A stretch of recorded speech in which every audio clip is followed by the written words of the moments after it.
This is your evening news with Charlie Bradbury.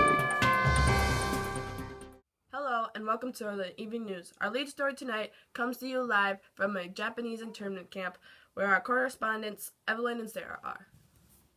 Thanks, Charlie. We're here at the Japanese internment camp to give you a first-hand look at what life was like. Before being moved to these camps, Japanese Americans' loyalty was questioned and they were under great speculation. Over 47,000 were declared enemy aliens. They had to carry identification cards and special permits if they wanted to travel more than 5 miles from their homes. The government ordered the Executive Order 9066, which basically allowed them to evacuate any people of Japanese ancestry from highly populated areas. Some people fought this. One example of a case that was taken all the way to the Supreme Court was the Korimatsu versus the United States. The court did, however, rule that a person's civil rights could be denied in a time of war. After arriving at these camps, families were assigned to one-room apartments. There are many apartments in one barrack.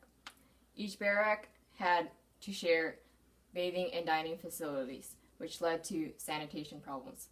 Now take a look at these images.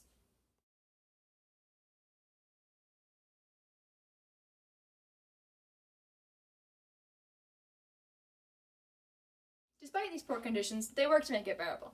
They made furniture out of scrap lumber and grew vegetables. They set up schools, hospitals, libraries, and other social centers. Children also played games, and although their balls might have been old like this one, they made the best of it. Back to you, Charlie. There were many other groups affected at this time also.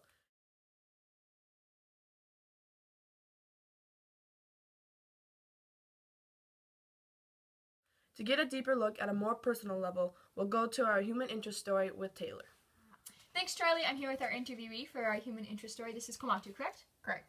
And how are you doing today? I'm doing good. Good. So you lived in one of these Japanese internment camps. Mm-hmm. Can you tell us a little bit, just a brief overview of how the conditions were in these camps?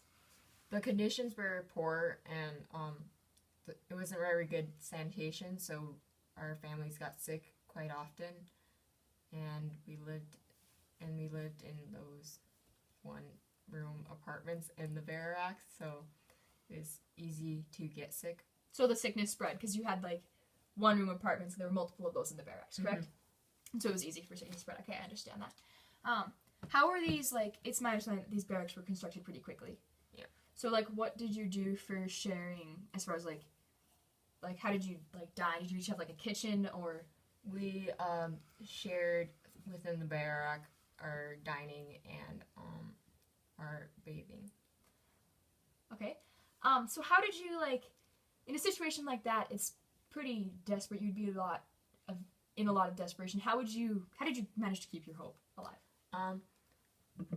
Something like from home that my grandma had given me when she had passed away is this from Japan, and I just bring it along with me to think about. So little things like that. Did a lot of people have, like, different things that they made their houses feel more homey?